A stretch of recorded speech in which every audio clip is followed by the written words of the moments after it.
Hi hello నమస్తే నా పేరు Venkatesh.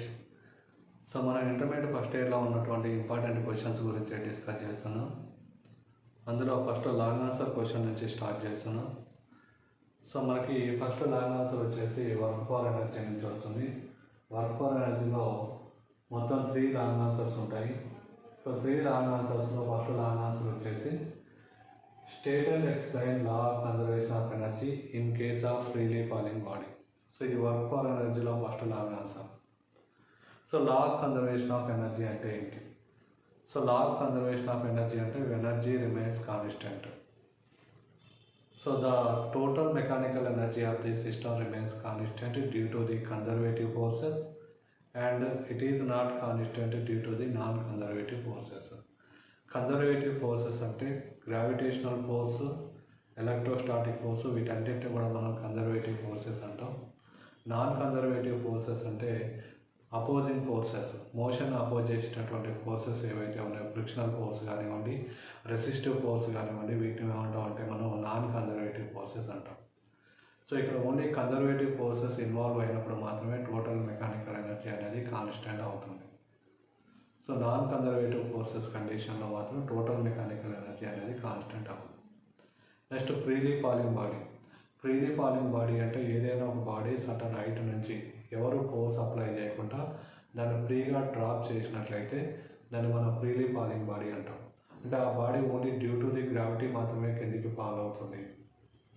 So freely falling body కండిషన్లో మనం వెలాసిటీని ఎప్పుడు కూడా, ఇనిషియల్ వెలాసిటీని ఎప్పుడు కూడా 0గా తీసుకుంటాం. అండ్ యాక్సలరేషన్ ఎలా తీసుకుంటామంటే ఇది యాక్సలరేషన్ డ్యూ టు గ్రావిటీగా తీసుకుంటాం. అంటే A+G+గా తీసుకుంటాం. సో ఈ కాన్సెప్ట్ని యూజ్ చేసుకొని మనం లా ఆఫ్ కన్జర్వేషన్ ఆఫ్ ఎనర్జీ అంటే టోటల్ ఎనర్జీ అనేది కాన్స్టెంట్ అని చూపిస్తాం in case of the freely falling body. So first ఈ క్వశ్చన్కి వచ్చేసి మనం స్టేట్మెంట్ రాయాల్సి ఉంటుంది. సో స్టేట్మెంట్ ఏంటంటే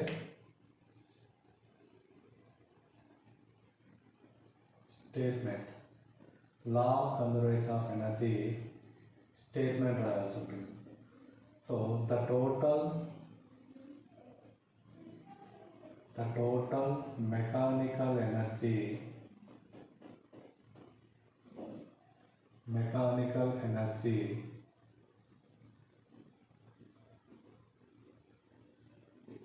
remains constant due to conservative forces.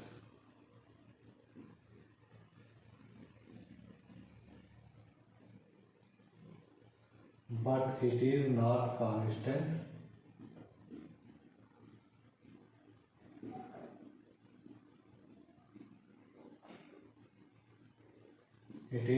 constant due to non-conservative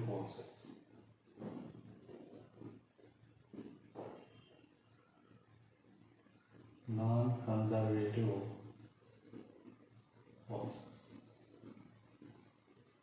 So this statement, the total mechanical energy remains constant due to the conservative forces, but it is not constant due to the non-conservative forces. Right? So ఇక్కడ మన total mechanical ఎనర్జీని ఎప్పుడు కూడా sum of the kinetic energies and potential ఎనర్జీస్గా రాస్తాం. So total ఎనర్జీని Tతో represent చేస్తాం. So దీన్ని మనం టోటల్ మెకానికల్ ఎనర్జీ అంటాం. అండ్ కైనెటిక్ ఎనర్జీని Keతో రిప్రజెంట్ చేస్తాం అండ్ పొటెన్షియల్ ఎనర్జీని Peతో రిప్రజెంట్ చేస్తాం. So total energy equal to the kinetic energy plus potential energy రాస్తాం. సో దీన్ని మనం ప్రూవ్ చేయాలి. ఏదైనా ఒక బాడీ ఫ్రీగా ఫాల్ అవుతున్నప్పుడు సర్టన్ పాయింట్స్ తీసుకొని సర్టన్ పాయింట్స్ దగ్గర, అన్ని పాయింట్స్ దగ్గర కూడా టోటల్ ఎనర్జీ అనేది సేమ్ ఉంది అనేది ప్రూవ్ చేయాల్సి ఉంటుంది. సో దానికోసం నేను ఏం చేస్తున్నట్టే ఏదైనా ఒక బాడీని కన్సిడర్ చేసుకుంటున్నా, ఆ బాడీ అనేది సర్టన్ హైట్ నుంచి ఆ గ్రౌండ్ పైకి ఫాల్ అవుతుందని తీసుకుంటున్నా. Right? So consider A body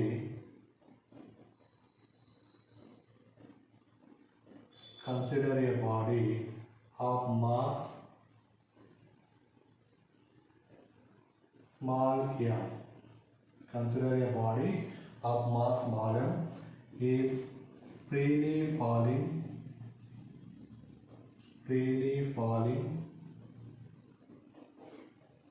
from certain height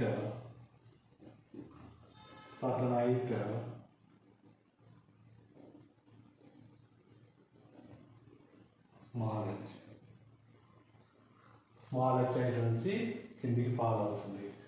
so నేను ఇక్కడ గ్రౌండ్ పొజిషన్ తీసుకుంటున్నాను. It is the ground.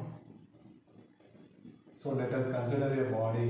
It is at a height small h from the ground.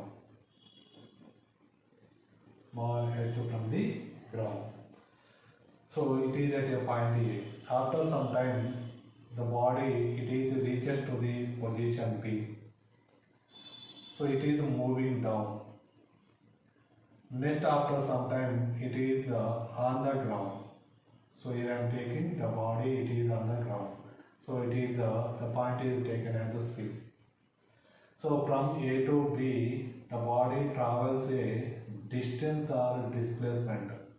So here I am taking x. Then what about the distance from the B to C? So the distance from B to C, it is taken as h minus h. So total height is h. So from A to B, it travels a distance x. So from B to C, h minus x. So h minus x గా రాస్తాం. So ఇది only gravity ద్వారా మాత్రమే body అనేది గ్రౌండ్లో reach అవుతుంది, right. So ఇప్పుడు మనం ఏ పాయింట్ దగ్గర total mechanical energy find out చేయాలి, బి పాయింట్ దగ్గర total mechanical energy find out చేయాలి, సి పాయింట్ దగ్గర total mechanical energy find out చేయాలి. అన్ని పాయింట్స్ దగ్గర కనుక టోటల్ మెకానికల్ ఎనర్జీ అనేది సేమ్ వస్తే మనం తీసుకున్నటువంటి లా of conservation of energy in case of freely falling body అనేది ప్రూవ్ అవుతుంది, రైట్. ఫస్ట్ నేను ఎట్ పాయింట్ ఏ దగ్గర తీసుకుంటున్నాను. At point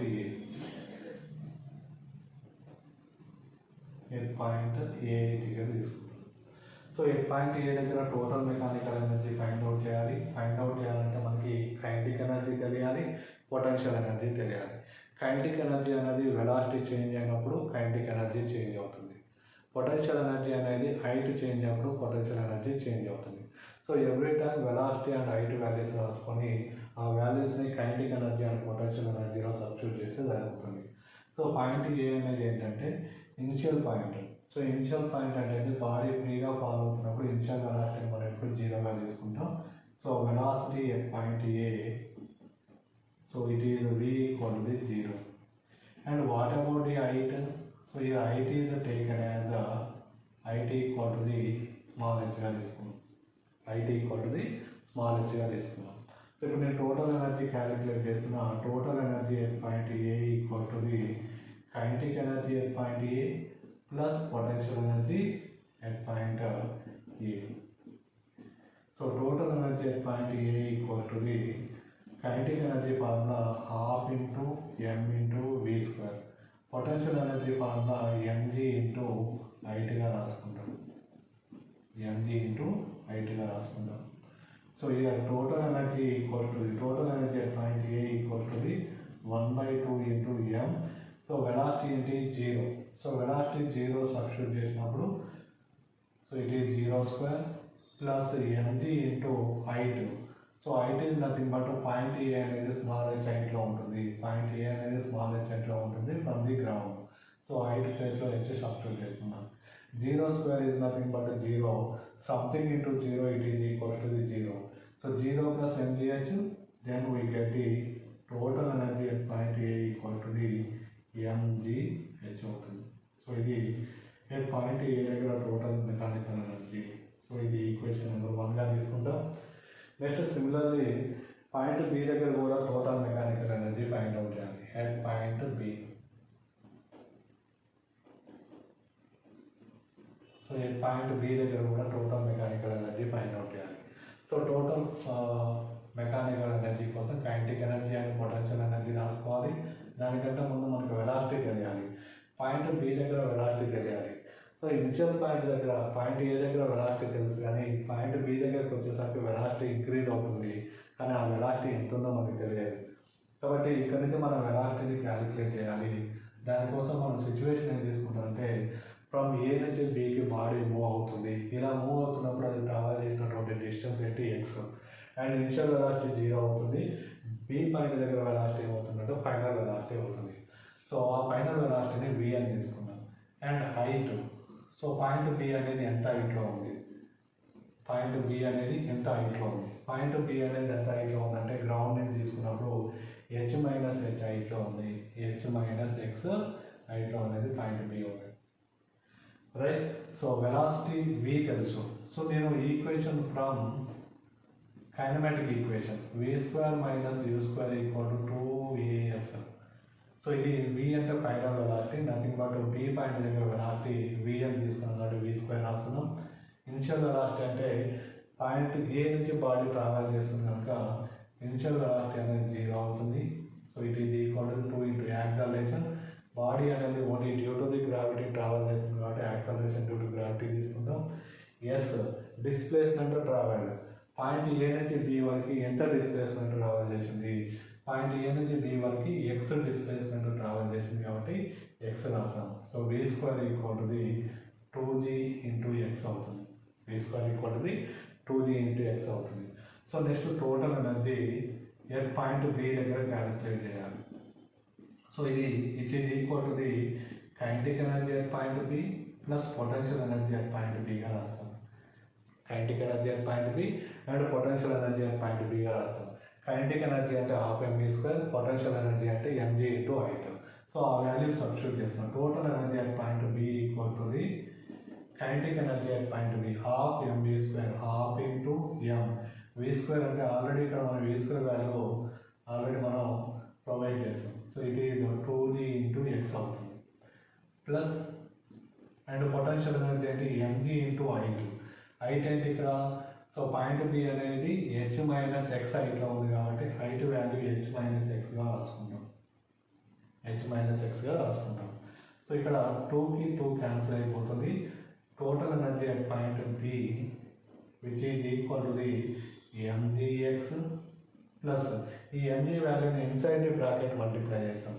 inside the bracket multiply చేసినప్పుడు ఎంజీ హెచ్ మైనస్ ఎంజీఎక్స్ అవుతుంది. సో ఇక్కడ ఎంజీహెచ్ అనేది ఎంజీఎక్స్ అనేది ప్లస్ ఉంది, ఇక్కడ మైనస్ వాల్యూ ఉంది. ఈ రెండు వాల్యూస్ని క్యాన్సిల్ చేస్తాం. అప్పుడు total energy at point B దగ్గర ఏమవుతుందంటే ఎంజీ స్మాల్ హెచ్ అవుతుంది. సో ఇది ఈక్వేషన్ నెంబర్ 2 అవుతుంది. పాయింట్ బి దగ్గర total mechanical energy, total mechanical energy sorry it is equation number 2. It is equation number 2. Next similarly at point C, at point C దగ్గర కూడా మనం total mechanical energy find out చేయాలి. So total mechanical energy find out చేయాలంటే velocity రావాలి and height రావాలి. So velocity తీసుకుంటున్నా. So point C దగ్గర velocity ఏమవుతుంది, సో వెలాసిటీ ఇంక్రీజ్ అవుతూ గ్రౌండ్ దగ్గరికి రాగానే వెలాసిటీ అనేది మ్యాక్సిమం అవుతుంది. సో ఈ మ్యాక్సిమం వెలాసిటీ అనేది మనకు తెలియదు కనుక ఇక్కడ వెలాసిటీని వీగా తీసుకుంటాం. అండ్ హైట్ ఏమవుతుందంటే హైట్, సో పాయింట్ సి అనేది ఎంత హైట్లో ఉంది, పాయింట్ సి అనేది మనం గ్రౌండ్ పైన, గ్రౌండ్ రిఫరెన్స్ లెవెల్గా తీసుకున్నాం. రిఫరెన్స్ లెవెల్గా తీసుకున్నప్పుడు గ్రౌండ్ పైన హైట్ ఏమవుతుందంటే 0 అవుతుంది. సో ఇక్కడ హైట్ ఈక్వల్ టు 0గా తీసుకుంటాం. హైట్ ఈక్వల్ టు 0గా తీసుకుంటాం. కానీ ఇక్కడ వెలాసిటీ అనేది మ్యాక్సిమం అవుతుంది. ఆ వెలాసిటీ తెలియదు కాబట్టి అగైన్ మనం from V square minus you square equal to 2as ఫార్ములాని యూజ్ చేసి ఇప్పుడు సిచ్యువేషన్ ఏం తీసుకుంటాం అంటే బాడీ ఏ నుంచి సి వరకు ట్రావెల్ చేస్తుందని తీసుకుంటాం. సో పాయింట్ బి దగ్గర వచ్చేసి బాడీ ఏ నుంచి బి వరకు ట్రావెల్ చేస్తుందని తీసుకుంటాం సిచ్యువేషన్. ఇప్పుడు సి పాయింట్ దగ్గర వచ్చేసి బాడీ అనేది పాయింట్ ఏ నుంచి సి వరకు ట్రావెల్ చేస్తుందని తీసుకుంటాం. ఇప్పుడు ఇనిషియల్ పొజిషన్ అనేది ఇది అవుతుంది, ఫైనల్ పొజిషన్ అనేది ఇది అవుతుంది. సో ఇనిషియల్ వెలాసిటీ 0 అవుతుంది, పాయింట్ సి దగ్గర వెలాసిటీ అనేది ఫైనల్ వెలాసిటీ అవుతుంది. సో పాయింట్ సి దగ్గర వెలాసిటీని నేను వి స్క్వేర్గా రాస్తున్నా, మైనస్ ఇనిషియల్ వెలాసిటీ 0 స్క్వేర్ అవుతుంది. So which is equal to 2 into acceleration. So it is moving due to the gravity, then acceleration is taken as g. S is the displacement traveled. A నుంచి C వరకు ఎంత displacement travel చేసింది, that is nothing but h. So small h value substitute చేస్తాం. So v square equal to 2g into h. సో ఇక్కడ e square value వచ్చింది. Next total energy at point C దగ్గర రాస్తాం. Total energy at point C equal to kinetic energy at point C plus potential energy at point సిగా రాసుకుంటాం. So total energy at point C equal to the kinetic energy formula half m v square, half into m into v square. Already v square value ఇక్కడ నుంచి మనం v square equal to 2h అని రాస్తాం. Plus potential energy m g into height value ఎంత 0. So height 0 అవుతుంది కాబట్టి 0 value substitute చేస్తాం. Something into 0 ఏమవుతుందంటే 0 అవుతుంది. Then total energy at point C equal to the ఇక్కడ 2 కు 2 క్యాన్సిల్ అయిపోతుంది, m into g into h, m into g into h. ఇది సంథింగ్ ఇంటూ 0, ఎంజీహెచ్కి 0 యాడ్ చేస్తే ఏమవుతుందంటే అగైన్ ఎంజీహెచ్ అవుతుంది. Then it is the equation number 3. So from equation number 1, 2, 3 నుంచి ఏం రాస్తామంటే total energy at point A దగ్గర ఎంజీహెచ్ వచ్చింది, total energy at point B దగ్గర ఎంజీహెచ్ వచ్చింది, total energy at point C దగ్గర ఎంజీహెచ్ వచ్చింది. సో ఫ్రమ్ 1, 2 and 3 ఈ 3 ఈక్వేషన్స్ నుంచి total energy at point A equal to the total energy at point B equal to the total energy at point C అవుతుంది. అంటే total mechanical energy అనేది constant అవుతుంది. So it is proved, hence proved. So మనకి ఇచ్చినటువంటి క్వశ్చన్లో total mechanical energy ఏ point దగ్గర తీసుకున్నా కానీ కాన్స్టెంట్ అని చూపించాలి. సో ఇప్పుడు మనం 3 పాయింట్లు కన్సిడర్ చేసుకున్నాం on the path of freely falling body. 3 points దగ్గర కూడా మనకి టోటల్ మెకానికల్ ఎనర్జీ అనేది సేమ్ వచ్చింది. So total mechanical energy remains constant in case of freely falling body. So దీన్ని మనం ఇదంతా ప్రూవ్ చేస్తే మనకి 8 మార్క్స్ వస్తాయి. ఒకవేళ దీనికి అటాచ్డ్ ప్రాబ్లం ఇచ్చినట్టయితే సో దీనికి ఈ థియరీ క్వశ్చన్కి వచ్చేసి 6 మార్క్స్ ఇస్తాడు, అటాచ్డ్ ప్రాబ్లమ్స్కి ఎక్స్ట్రా 2 మార్క్స్ ఇస్తాడు. సో ఈ అటాచ్డ్ ప్రాబ్లమ్స్ కూడా 3 లాంగ్ ఆన్సర్స్ అయిపోయిన తర్వాత ఈ అటాచ్డ్ ప్రాబ్లమ్స్ గురించి కూడా డిస్కస్ చేద్దాం, రైట్? సో నేను చెప్పిన కంటెంట్ కనుక మీకు నచ్చినట్లయితే నా ఛానల్ని సబ్స్క్రైబ్ చేయండి, లైక్ చేయండి, షేర్ చేయండి. Thank you all.